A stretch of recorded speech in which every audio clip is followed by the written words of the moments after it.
Need an exercise to help your SI joint instability or lower back pain? I'm Dr. Justin Lin, chronic pain specialist at Rehab and Revive. See how we get you better next.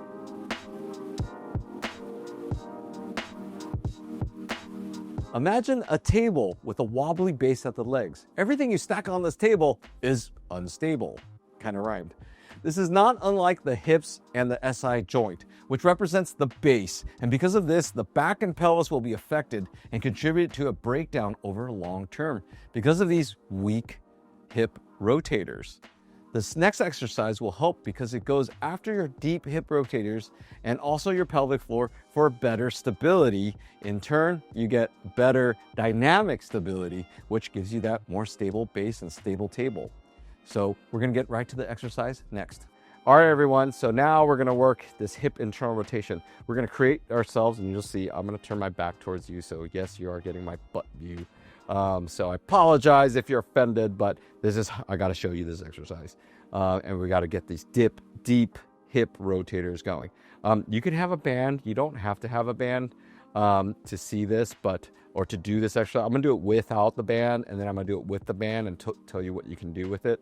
But you're trying to create a nice frame. So my butt is gonna be up here, and then my legs here. So, and then we'll show you possibly a top view so you can kind of see what's happening in the end. But basically, let's just get right into this position. You're gonna be on your elbows and knees. It's gonna be like this, right? And everything should be like a frame or like a table. And essentially what you're doing is you should swivel around this access point. Basically, if I drill through your knee, this is happening. I'm not doing this. I'm not doing this. I'm not doing anything weird. I'm not doing this. So I'm just keeping it really in that access. So what you want to do is now I'm gonna take this tube, or you could use a band or whatever, and you're just gonna tie it, or I'm gonna tie it here, and we're going to create some tension. So let's do the same thing here. We're going to create tension, and that already should start feeling deep in here. Now the next thing I want you to think about is, if this is my target, I want to tighten that butt. I want to tighten it. I want to tighten it here, maintain that tightness right here. So you can see I'm tightening it, and then I'm pushing it out. Or if you can't push it out, just hold it there. Right? That's really good. You can just hold it there. Now I'm telling you, this might lead to a cramp because you just haven't used that muscle in a long time. That's okay. So just work it out. Just keep doing it. So you're going to hold it. And you see, I'm only going like 15 degrees or so. So I tighten it, and then I pushing it that way. And naturally, if I just let myself go, I'm just going to go that way. But so I'll do it again. So with my left hip, I'm going to tighten my butt and then push it out and hold it. Ideally, you're holding this, like I say every time, till the shakiness stops. And because I'm having to hold this in place, I'm working the other side too. And then shakiness has stopped. We're going to do the other side. I'm going to tighten my right butt cheek and push out and hold it. And that's kind of like the setup to warm up first, but over time, you can, after you've kind of done the shakiness part, you can just do some reps. You could do a number of these. And this, I argue, for those of you who do twisting sports, football, soccer, hockey, any good athlete should be able to pivot.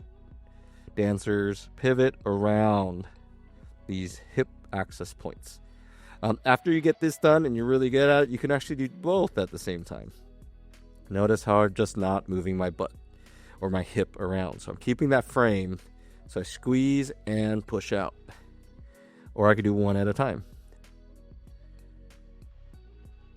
And this is hard because we just don't use this for those of you who have sedentary lifestyles. Sitting all the time. All right, so if this is the top view, what we want to do is, if you're going to use this cheek, you want to squeeze it, tighten it first, and then push out and hold it. Now, you might go through some shakiness, but you're going to hold it till the shakiness stops. And then same thing with the other side. Tighten your butt, my left side, out. And this stuff's tiring, for sure. So after the shakiness stops, you can return. You can alternate. or you can do both at the same time. But notice how I don't want it to slosh around. I don't want to drop. I don't want to move forward. I don't want to backwards. And so it's all stable, like a nice stable table. That's basically, such an important vital function for that hip stability, for us to move up and down the stairs, for us to get in and out of the car. And you're also, like I said in the intro, you're working your pelvic floor muscles too. You have to use these muscles to keep your hip from popping, for the SI joint to be, not sloshing around. And if those are stable, then you got that nice stable base, and then your back, your hip, your pelvis, you're all the way up, just a lot more stable. And I can just tell you, just by doing this exercise, my voice feels like it projects better. That's just a quality thing, but I know when your voice projects better, my core got worked, my pelvic floor got worked. So that's the cool part of this exercise. So I would argue, if you can't be on your elbows, you can be on your hands and wrists. That's okay too. So that's a modification. But you don't have to have a band, but does make it challenging if you want to challenge your hip rotators. You don't need a lot of strength there. It just needs to hold your hip in place. That's the main goal. Hold your hip in place through rotation. That way it's not sliding out or pushing on nerves and other muscles and compensation. So that's gonna be your key to your success, to get that stability for your SI joint and your lower back, and to deal with it. So hopefully you enjoy. Let us know your thoughts on our review. Leave us some love or questions in the comments box below. Please like and subscribe. We appreciate your support. I'm Dr. Lin. Remember, we heal smarter.